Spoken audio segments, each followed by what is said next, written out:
Welcome to Betrayal or Not, the channel where one single question drives every story: did they betray or not? Here, everything begins with a doubt. Small signs, seemingly innocent situations, but they might be hiding something much bigger. In today's episode, we'll follow a couple that seems solid on the surface: Jonathan and Natalie Grant. Married for over a decade, living high-paced professional lives, barely making time for each other. But in the middle of their routine, an anonymous note appears, and with it, a question impossible to ignore. Is it just paranoia, or a real sign of betrayal? Get ready to dive into a world of secrets, glances, and suspicions. And by the end, only one question will remain, the one that always guides us: betrayal or not. Jonathan Grant always believed that the perfect balance between work and personal life was just a matter of good planning. Spreadsheets, reports, meetings, everything could be organized. The problem? In real life, things didn't always work that way, especially not in marriage. He and Natalie had been married for over 10 years. A couple admired by their friends, attractive, successful, with solid careers at one of the most respected consulting firms in Chicago. On paper, they looked flawless. In reality, they were carrying the weight of a demanding routine filled with endless workdays and nights of pure exhaustion. Jonathan, now 40, was serious, focused, the type who showed up early and didn't leave the office until everything was squared away. Natalie, 35, was sharp, elegant, quick with comebacks. They both had earned respect in the firm, each in their own specialty. But their marriage? That had clearly dropped down the priority list. Breakfast made that obvious. There used to be long conversations, laughter, even heated political debates. Now, just 2 steaming mugs of coffee, a few rushed words, and a dash to the car. "Will you be home late tonight?" Jonathan asked one morning, adjusting his tie in the mirror by the hallway. Natalie, fixing her thin-rimmed glasses, answered without even looking up. "Probably. Colin and I need to go over the Fisher Corporation report. They're asking for last-minute changes." Jonathan nodded. Colin, the young consultant rising fast on Natalie's team. He had nothing against the guy. On the contrary, he was dedicated, energetic, full of ideas. But something in the way Natalie talked about him was starting to bother Jonathan. Maybe it was just jealousy, or an insecurity he preferred not to admit. At the office, the dynamic didn't help. While Jonathan spent hours buried in spreadsheets and financial reports, Natalie moved between high-level meetings, always with Colin by her side. People noticed how well they clicked. They'd say Natalie seemed more energized around him. Jonathan would pretend he didn't care, but he mentally logged every comment. Elsewhere in the firm, there was Jenna Harris, Jonathan's colleague. At 32, with her long, wavy red hair and easy smile, Jenna always seemed a bit too tuned into the details of Jonathan's life. She had a habit of popping into his office to ask if he'd had lunch, if he needed help with a client, or if he wanted coffee. Jonathan appreciated it, but kept his distance. Not because Jenna wasn't attractive, she definitely was, but because he prided himself on being loyal to Natalie. Still, there was something comforting about Jenna's attention, a kind of counterbalance to Natalie's growing detachment. That week, the office was buzzing, major contracts in motion, tight deadlines, demanding clients. Jonathan threw himself into work as always, but he couldn't help it. Every time he saw Natalie laughing at something Colin said, he felt a pang in his chest. There was no hard evidence, just impressions. But for someone as methodical as Jonathan, impressions were enough to feed suspicion. At home, things weren't much better. Dinner had become a formality. They sat across from each other, discussed work tasks, exchanged a few sentences about bills or appointments, then went their separate ways. Natalie often said she was too tired to talk. Jonathan would just stay quiet. That Friday night, Natalie got home late. Jonathan was already in bed, pretending to read a report. "Sorry about the time," she said, slipping off her shoes and dropping her purse on the armchair. I was with Colin, wrapping up the Fisher project. Jonathan just nodded, but something inside him burned. It wasn't just the late hour, it was how naturally Colin's name had become part of their everyday life. She noticed the silence. "Aren't you going to say anything?" He took a deep breath. "What do you want me to say?" Natalie sighed, clearly tired. "That you understand, that it's okay, that you trust me." Jonathan swallowed hard. Trust. That word was starting to feel heavier with every passing day. On Saturday, they barely saw each other. Jonathan spent hours at the office reviewing contracts. Natalie left early, saying she had a quick client meeting. She came home late, exhausted, and short on details, and so they went on, two successful professionals side by side, but growing further apart as a couple. The morning was quiet at the office. Jonathan was carefully reviewing a set of spreadsheets for Monday's presentation. Numbers always gave him a sense of security. They were predictable, logical, nothing hidden. Unlike people. That's when he noticed something odd on his desk. A white envelope, no sender. He glanced around, but the door was closed. He picked up the envelope cautiously and opened it. Inside, a handwritten note. "Do you really believe all those late work nights your wife's been having?" Jonathan froze, as if the air had suddenly turned heavy. The note wasn't signed, just that short, sharp sentence, like a needle piercing his mind. He read it again, and again. The handwriting was elegant, but unfamiliar. No printer marks, clearly handwritten. He tucked the note away in a drawer, as if hiding the paper could somehow silence the echo of those words. But it didn't work. Memories started to flood his mind. The nights Natalie came home late, saying she had stayed back at the office with Colin. The muffled laughter he'd heard while walking past the hallway. The deleted messages on her phone. "Just cleaning up," she'd said. But now, it all felt heavier. Different. That same afternoon, Jonathan walked out of his office and headed down the hall toward the break room. That's when he saw something. That made him stop. Natalie and Colin were together, leaning over a meeting table, discussing a chart. Nothing unusual there, but there was something in the way Colin looked at her. His green eyes shone with an intensity that went far beyond professional. Focus, it was desire. Clear as day.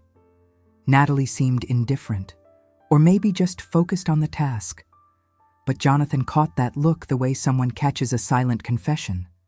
If nothing had happened yet, Colin definitely wanted it to. He returned to his office without a word, closed the door, took a deep breath and tried to focus on the report. But the images kept flashing back. The note, Colin's look, the long nights. Later at home, Natalie noticed his silence. The two were in the kitchen, putting together a quick dinner. She was slicing tomatoes while he opened a bottle of wine. "You're awfully quiet today," she said without looking up. "Maybe I'm just tired," he replied flatly. Tired. Or annoyed?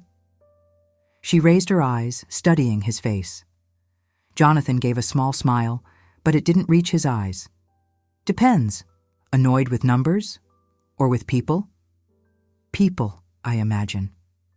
"You always find a way to fix numbers," Natalie replied, arching an eyebrow in playful challenge. He watched her for a few seconds. She looked beautiful under the soft kitchen light, glasses on, hair down, her natural ease almost disarming. Part of him wanted to believe this was just paranoia. But another part couldn't forget that note. "You've been getting home pretty late lately," he said suddenly. "I already told you, the projects are demanding more time." "With Colin?" The question came out quicker than he'd intended. Natalie paused her cutting for a moment, then resumed. "With the team. Colin's part of it, yes. But if you want me home by 5, I can just quit." Jonathan let out a short laugh, but it sounded forced. "I'm not sure if I'd prefer you home early and jobless or late and working. Tough call." Natalie shook her head, amused. "You're impossible, Jonathan. Always with the sarcasm. Better. Sarcasm than paranoia, he said, trying to mask the jealousy buried beneath his words. She didn't reply. She finished cutting the tomatoes, dropped them in the bowl, and walked out of the kitchen. Jonathan remained, staring at the wine bottle, feeling like that entire conversation had been a silent duel. No shouting, no accusations, just sharp jabs, ones that leave invisible scars.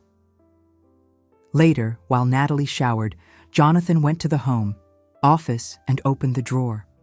The note was still there. He read it again, as if searching for answers between the lines. Do you really believe all those late work nights your wife's been having? No.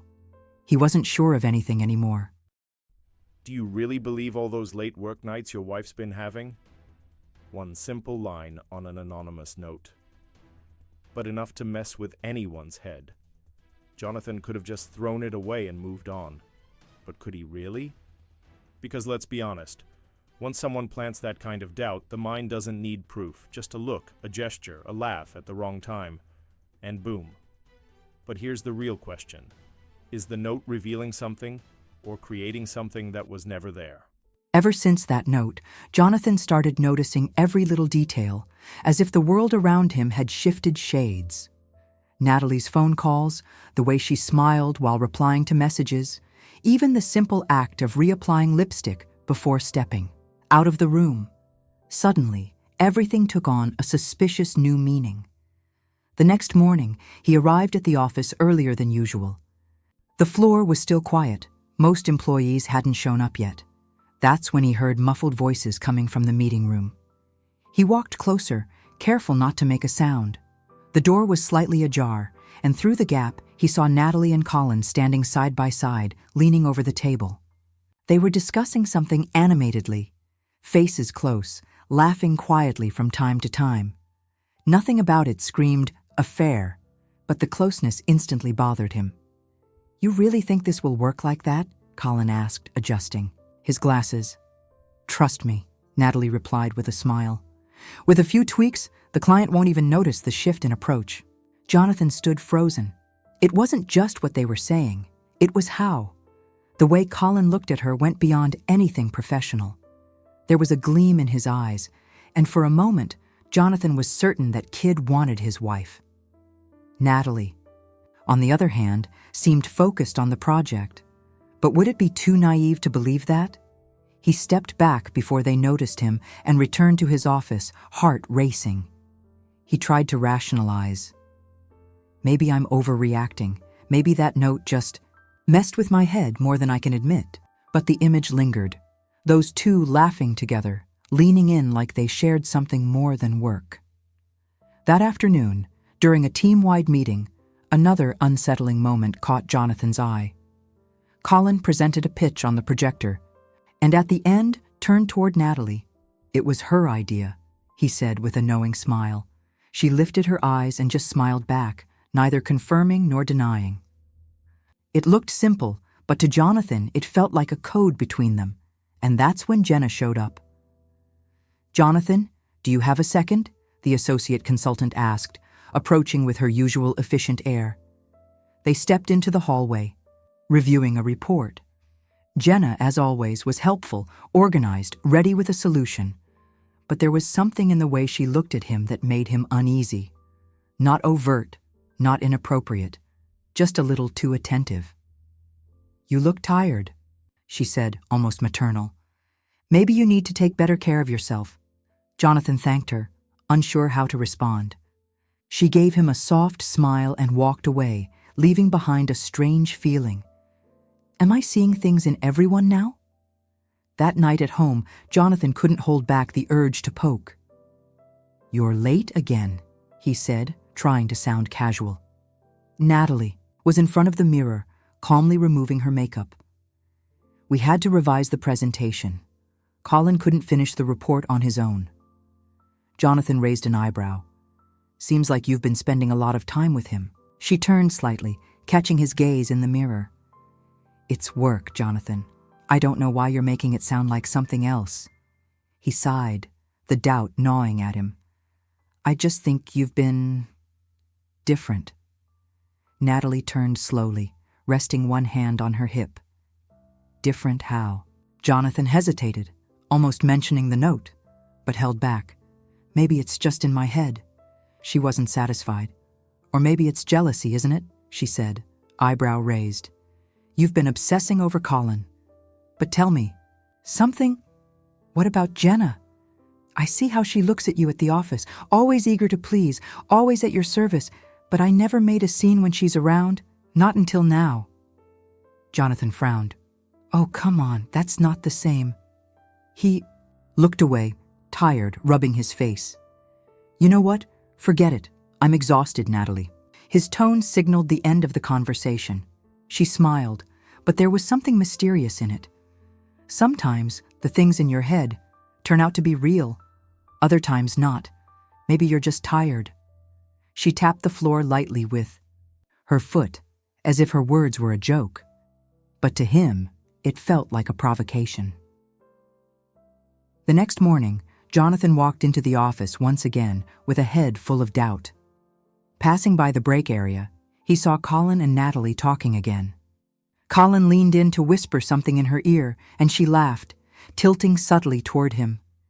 When they noticed Jonathan nearby, they subtly pulled away, as if nothing had happened. His heart pounded. This isn't paranoia. It can't be just paranoia. Something's going on here. I just need to find out what. So let's break it down. First, the anonymous note. Then Colin's gazes, which, let's be honest, don't exactly scream strictly professional. And now Natalie, growing more and more ambiguous, leaving Jonathan, and us, itching with suspicion. And we can't forget Jenna. That always available associate consultant, always showing up at just the right moment, or the wrong one. Even Natalie noticed. Is it all a coincidence? Or is someone playing on more than one board here? One thing's clear. Jonathan is surrounded by signs. But are they signs of real betrayal? Or just the kind of insecurities anyone might feel in a situation like this? This is where it gets dangerous. Because when you no longer trust your own perception, every detail becomes either proof or illusion. Jonathan was in his office trying to review a report when an unmarked envelope was slipped under the door. His heart immediately started racing. It was the second note.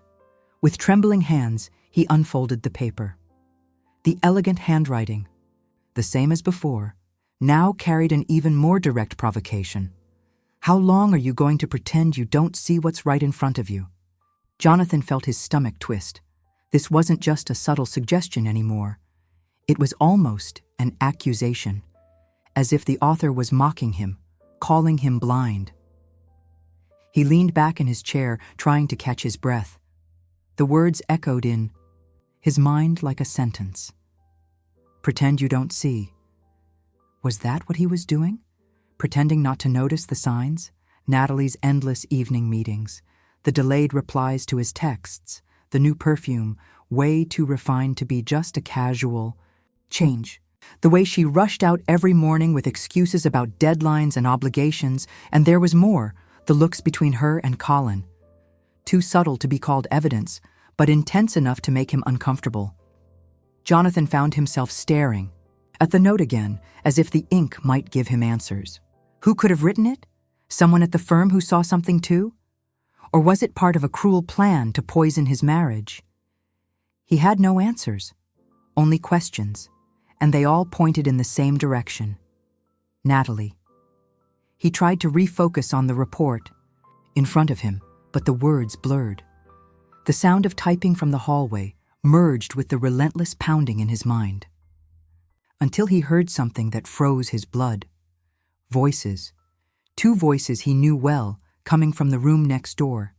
One of them, unmistakable, Natalie. The other, young, with that tone always just a little too casual for the workplace. Colin, Jonathan, stood still for a few seconds, torn. He could just ignore it, pretend he hadn't heard anything. But he couldn't. The curiosity, the insecurity, the weight of that note, it all pushed him forward. He stood up slowly, his heart racing, walked toward the door and found it slightly ajar. Leaning against the frame, he took a deep breath and fixed his eyes on the scene inside, and it hit him like a punch. Natalie was sitting at the conference table, quickly eating a sandwich. Colin, beside her, was saying something in a relaxed tone, laughing. Mid-conversation, he suddenly paused and leaned slightly forward. "You've got a little sauce right here," he said, pointing to the corner of her lips. Natalie raised her eyebrows, amused. Before she could reach for a napkin, Colin extended his finger and, in one swift motion, touched her face. Jonathan held his breath. As Colin wiped her mouth, Natalie licked her lips, as if to get the last bit of sauce. The movement happened at the same moment his finger was near, and for a charged second, too intense to be innocent, she licked the tip of Colin's finger. A soft sound, almost a groan, escaped Colin's throat, and instead of pulling away, Natalie smiled. A mischievous smile, brief but impossible to ignore. Jonathan couldn't take it anymore. He pushed the door open firmly. "Am I interrupting something?" he asked, his voice steady, though his blood was boiling. Natalie and Colin turned around sharply, like kids caught breaking the rules. Colin blushed, mumbling some excuse. Natalie, however, stayed composed, casually tilting her head. "We were just reviewing some notes," and I grabbed. "A quick bite," she said, as if nothing had happened. Jonathan nodded slightly, refusing to play along. Colin gathered his papers and, with a nervous smile, hurried out. The room fell silent. Natalie kept eating calmly, as if trying to prove there was nothing wrong. Jonathan watched her quietly. Every one of her movements felt calculated. "So, is that sandwich any good?" he asked in a low voice, heavy with irony. She looked up, locking eyes with him. "Delicious. Want a bite?" she replied, biting the sandwich lightly before setting it back on the plate. Jonathan crossed his arms. "You're playing a dangerous game, Natalie." She tilted her head, and a slow smile formed on her lips. "When you know how to play, danger can be fun," she murmured, winking at him. Jonathan felt the ground shift under his feet. He didn't know if that was a warning, a tease, or her way of testing him. But he knew one thing for sure. This wasn't just about suspicion anymore. The game had begun. Okay, what the hell did we just witness? Seriously. Was Natalie teasing Colin? That smile, that reaction when Jonathan walked in? That wasn't accidental. And then, flirting with her husband too? That's not someone being sloppy. That's someone enjoying the game. One thing's clear, Jonathan isn't imagining things. Something is definitely happening here. The only question is, what exactly? The office was unusually quiet that afternoon, as if it had been deliberately emptied. Jonathan had decided to leave early, without telling anyone. The truth was, he simply couldn't focus anymore. The report on his desk looked like a jumbled mess of numbers and scattered phrases. The second note still burned in his mind. How long are you going to pretend you don't see it? He grabbed his coat, shut down his computer, and left before the end of the day. In the car, he took a deep breath, trying to ease the pressure in his chest. His phone screen lit up. It was a message from Natalie. "Are you okay? You left early." He typed slowly, choosing every word carefully. "Yeah, I've got a headache. I'm going to take something and rest." Almost instantly, she replied, "Okay, love. I've got a project review with Colin. I might be back a bit late, but I'll try not to take long." Jonathan stared at the screen for a long moment. The name Colin flashed in his mind like a red warning light.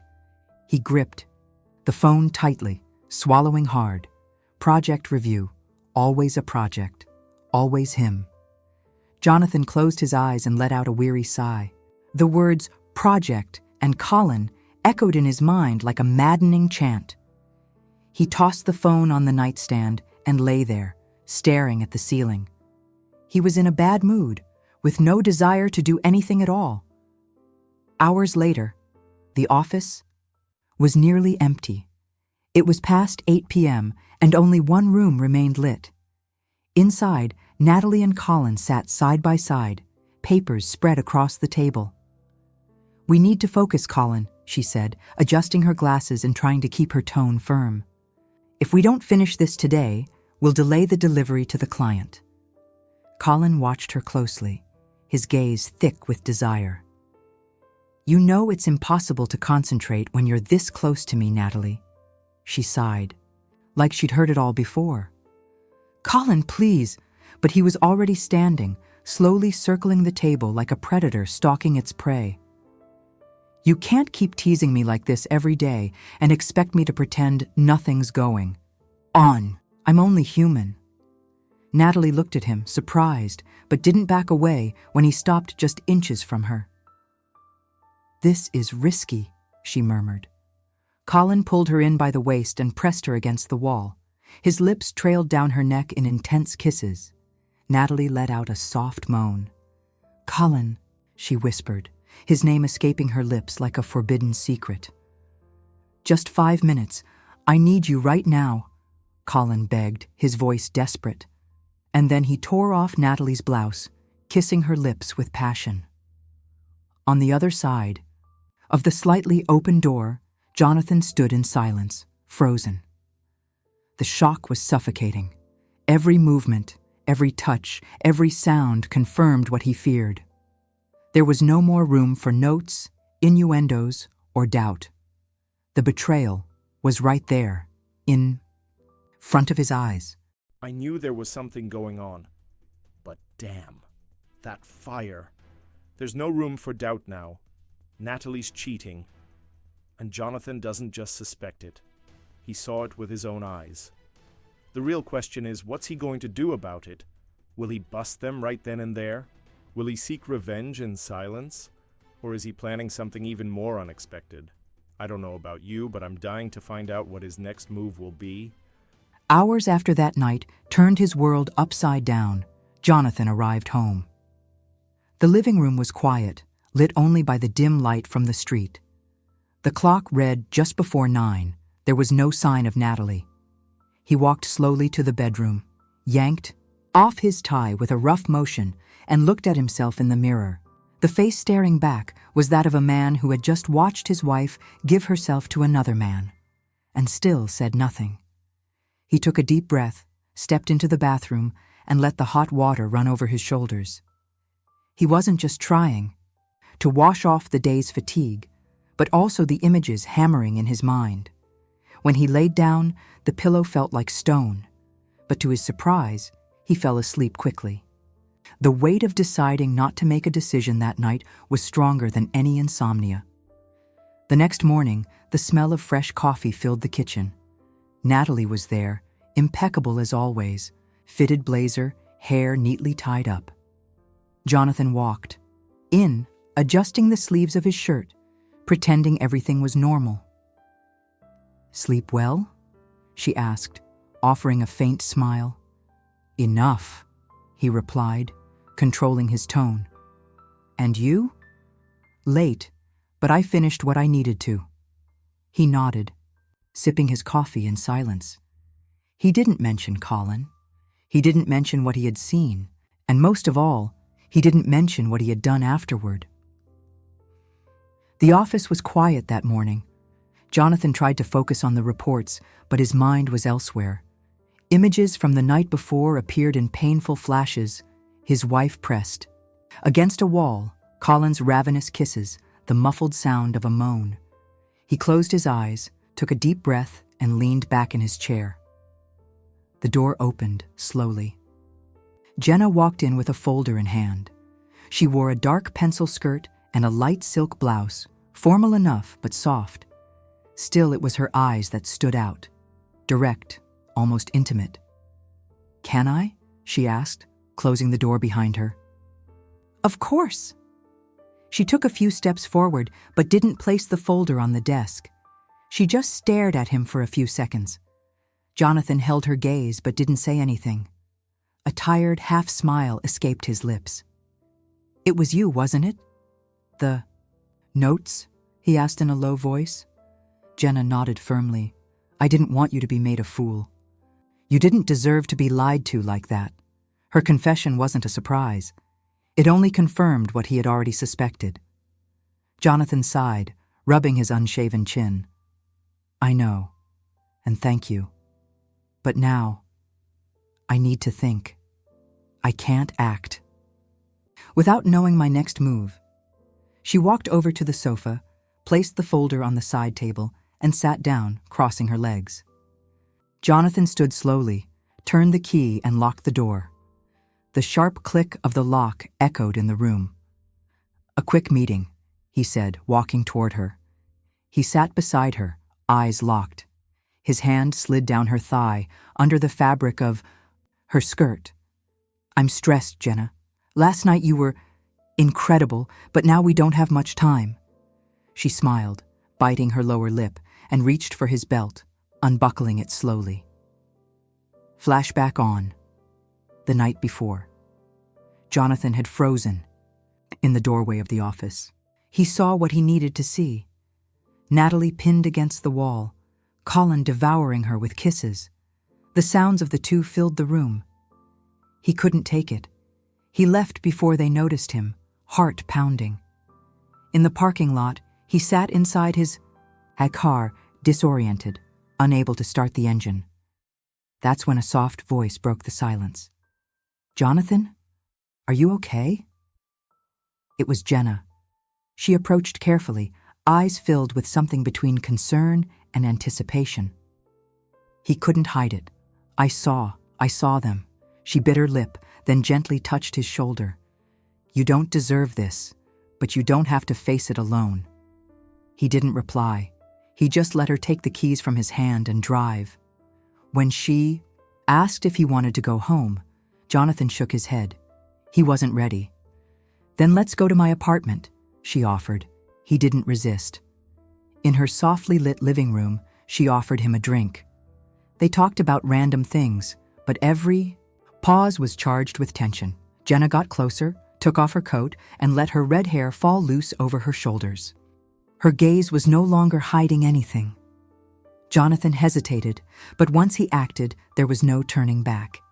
They kissed with urgency, like two people finding themselves in the same emptiness. They ended up in her bed, and for a few hours, he forgot everything. When he returned home late that night, he knew he had crossed a line, and there was no going back. Flashback off. Now, back in the office, every movement seemed like a repeat of the night before. Jonathan leaned into Jenna, the weight of the choice lighter than the immediate desire.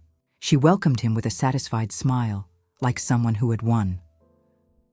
While Natalie was probably at home preparing her next excuse for being late, Jonathan had already found his own way to balance the game. 2 sides, 2 secrets, a routine that had turned into a chessboard, a game as dangerous as it was irresistible. Wait a second. Jonathan actually slept with Jenna. I wasn't expecting that. So now we've got Natalie with Colin and Jonathan with Jenna. Is that it? Each with their lover in the same office, and life just goes on? If that's the game they've decided to play, I've seen this movie before. And believe me, it never ends well. But is that all there is? Or is someone here playing dirtier than they seem? Because Steph, I've got a feeling this chessboard is hiding more than just pawns. Jenna's bedroom was dimly lit, illuminated only by the soft glow of the bedside lamp. The sheets were still messy, holding the warmth of 2 entangled bodies.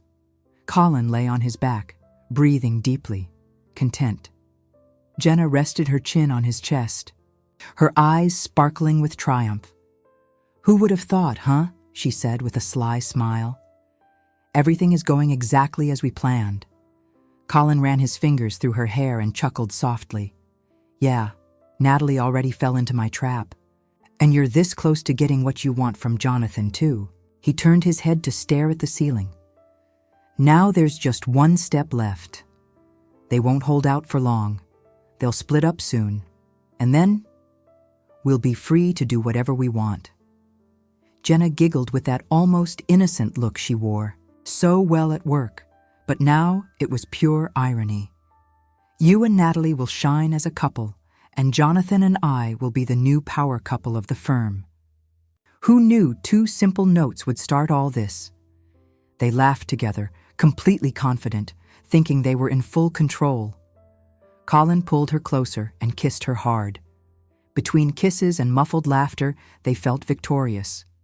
To them, it was just a matter of time until their perfect little life came true. Meanwhile, across town, Jonathan and Natalie were comfortably seated on the living room couch, each holding a glass of wine. On the big TV screen, a hidden camera feed showed Jenna and Colin still in bed, celebrating their so-called win. Natalie sipped her wine slowly, savoring it.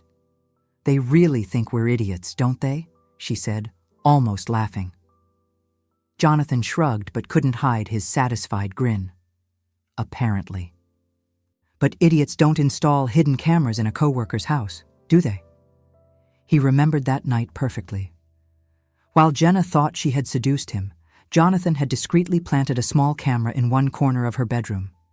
Since then, they'd seen everything. Natalie shook her head in disbelief.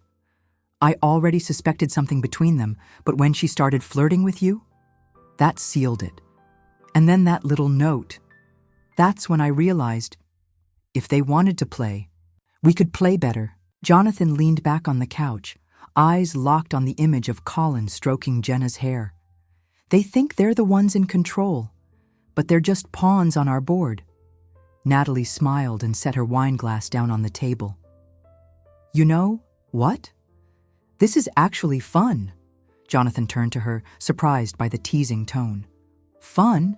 She tilted her head, her blue eyes gleaming with mischief. "Of course, a dangerous game can be thrilling, as long as you're playing with the right partner." The phrase she'd said weeks ago, "danger can be fun," lingered in the air. Now it all made sense. From the very beginning, they had known more than Jenna and Colin could ever guess. Jonathan let out a breath and laughed, a light, relieved laugh. "I'll admit, I'm a little jealous of Colin." Natalie raised an eyebrow. "Jealous? You?" "Yeah." Jonathan paused dramatically. "But I can't complain. With all this chaos going on, our sex life has never been better." She laughed, genuinely, and leaned into him, pressing her forehead to his. "See? Even chaos has its perks." He slid his hand around her waist and pulled her closer. "What matters is that, in the end, we're still on the same team. Always." She nodded, emotional, but with a smirk full of fire. "Always." He kissed her with intensity, not just passion, but real partnership. When they pulled apart, Natalie brushed his cheek with her fingers. "I love you, John. Never forget that." Jonathan held her face gently, his eyes locked on hers. "I love you too, Nat." In one swift move, he lifted her into his arms, making her laugh in surprise. Her wine glass nearly tipped, but she set it safely on the table before wrapping her arms around his neck. With a click of the remote, Natalie turned off the TV, cutting the image of Jenna and Colin still basking in their fake victory. "And now?" she asked, her eyes gleaming, her smile seductive. "Wanna play?" Jonathan grinned as he carried her down the hallway toward the bedroom. "Play?" he murmured, voice low and rough. "Oh, we're gonna have some fun. A lot of fun." She bit her lip and giggled, and the kiss that followed was urgent, heated, full of desire and connection. As the bedroom door closed behind them, one truth stood tall. Jonathan and Natalie were never monogamous. They just enjoyed pretending. They loved teasing each other with dangerous games, but always together, always in sync. In the end, they were better players than anyone. And the ones being fooled weren't them. It was Jenna and Colin, who unknowingly had become pawns on a much bigger board. For the Grants, everything was under control. And nothing, not anonymous notes, not secret lovers, not twisted plans, could change that. Wait, what? They knew everything this whole time? Wow. I'm still trying to process this. And Jenna and Colin? Together in all of this? I did not see that coming. But hey, Natalie did say she knew how to play. And she wasn't kidding. They're keeping the game going just for the thrill of it. Colin and Jenna think the Grants are getting a divorce when in reality, they're just playing with them.